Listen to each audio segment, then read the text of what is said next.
Hey everybody, Steve here. Tonight I want to do an update of my Criterion collection. I've done a video before where I had 20 Criterions in my collection and did a ranking of them. And since then I've accumulated quite a few more.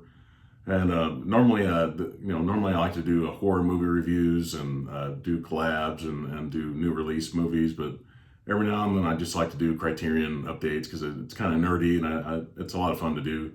But I want to talk about Barnes& and Noble every July and November. They do a 50% off sale.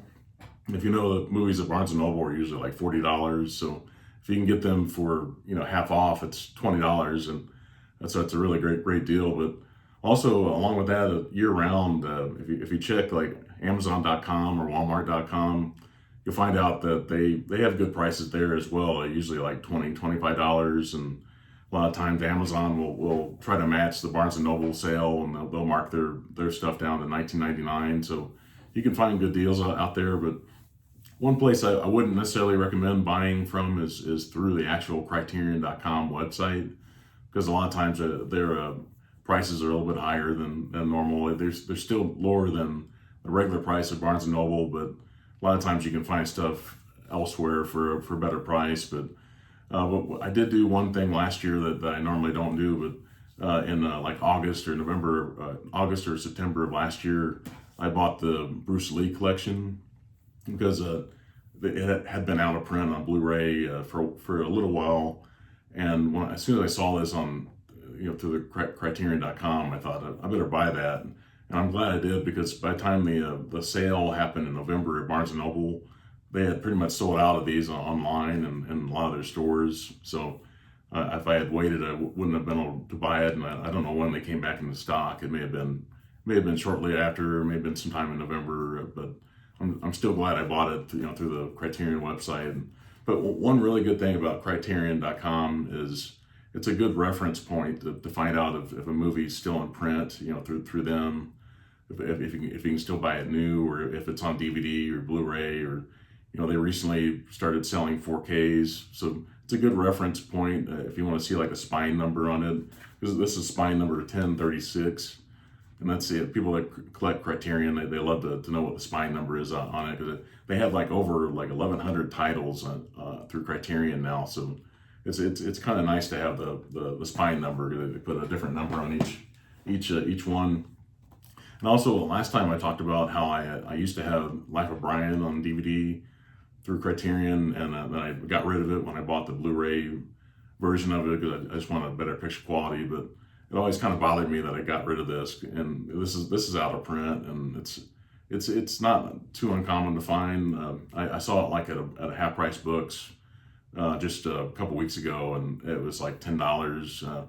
I think I bought it through Amazon for like $8. That was with shipping and also sales tax. So I still got a good deal on it. But if you ever see it used, you might want to pick it up. If you like Monty Python, or if you like Criterion movies, it might be a good thing to pick up. But the next five I want to talk about are movies that I've actually never owned on DVD, Blu-ray, Laserdisc, VHS, nothing. So I was glad to see these. But the first one is The Big Chill. This is a spine number 720. And it's directed by Lawrence Kasdan, released in 1983. If you know, Lawrence Kasdan is like a film director, and also he's a screenwriter. And he was one of the co-writers on Empire Strikes Back. So I've always loved this movie. Next one is The Breakfast Club. This is released in 1985. It's a John Hughes movie, spine number 905. This is just something I've loved since I was a kid, and it's a great movie. But next one is John Malkovich. This is directed by Spike Jonze, released in 1999, and it's spine number 611. It has John Cusack's in it, and it's just a kind of offbeat kind of story, and I've always really liked that one. And the next one I actually watched on Saturday night. It's The Graduate. It's starring Dustin Hoffman, Anne Bancroft, Catherine Ross, and it also has Dustin Hoffman's dad in this movie is played by William Daniels. If you remember him, he was like one of the lead doctors on St. Elsewhere.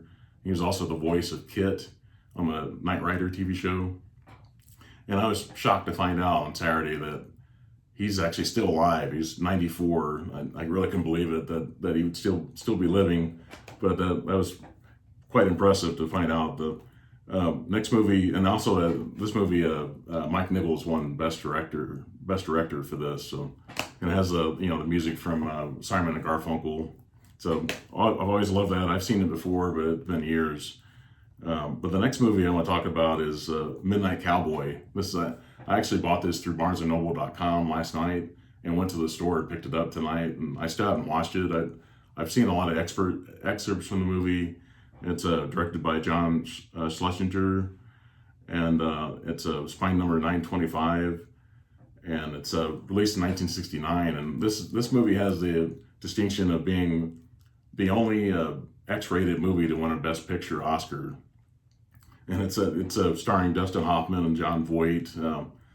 He's the father of Angelina Jolie actually in real life, but yeah, X-rated movie winning Best Picture is mind-blowing. I think this movie would probably get an R rating now, just for the bad language, but amazing that it's the only X-rated movie to win an Oscar. Next one is the next two movies are ones that I had on DVD before, and they weren't Criterion, but I decided to upgrade them to Criterion. And the first one is Ghostworld. This is a spine number 872 and directed by Terry Zwigoff and released in 2001. This has Thora Birch is in it, has a Steve Buscemi, and it actually has a Scarlett Johansson is in this, and she was only 15 at the time. So I've always really liked this, and it looked terrible on DVD, so I decided to upgrade it. Next one is a movie called Jabberwocky. This is directed by Terry Gilliam. He was the only American in Monty Python, and this is released in 1977. It's spine number 903. And then, like I said, I had this on DVD before. This is only his second movie, because he's technically considered to be a co-director on Monty Python and the Holy Grail.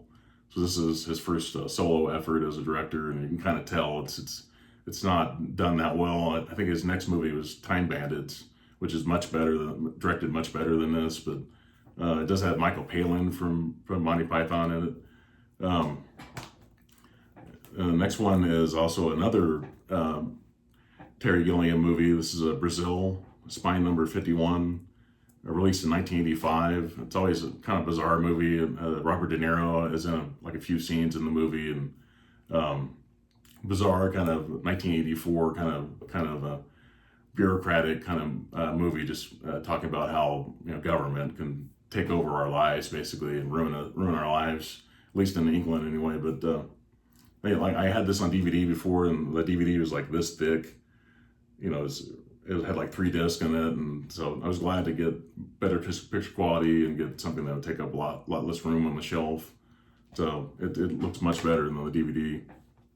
And the last two movies are actually both Wes Anderson movies. The first one is Rushmore. This is released in 1998, and it's a spine number 65. This is Jason Schwartzman and Bill Murray are the stars of this, and I think it's maybe Jason Schwartzman's first movie, and it's like I said, Wes Anderson's second movie, next to Bottle Rocket. And some people don't like this. I really do. It's got really weird humor in it, and always loved it though. But the last movie is actually the Royal Tenenbaums. This is Wes Anderson's third movie, and it's spine number 157, released in 2001. Gene Hackman's in it, and like I said, it's my favorite Wes Anderson movie for sure. So that's it for the collection. Please consider subscribing to my channel. I'm gonna bring horror movies and reviews and new release reviews and collabs back shortly. But I just want to do this tonight, just to talk about update my collection. And please consider putting a like on the video. And have a good night. Thank you. Bye.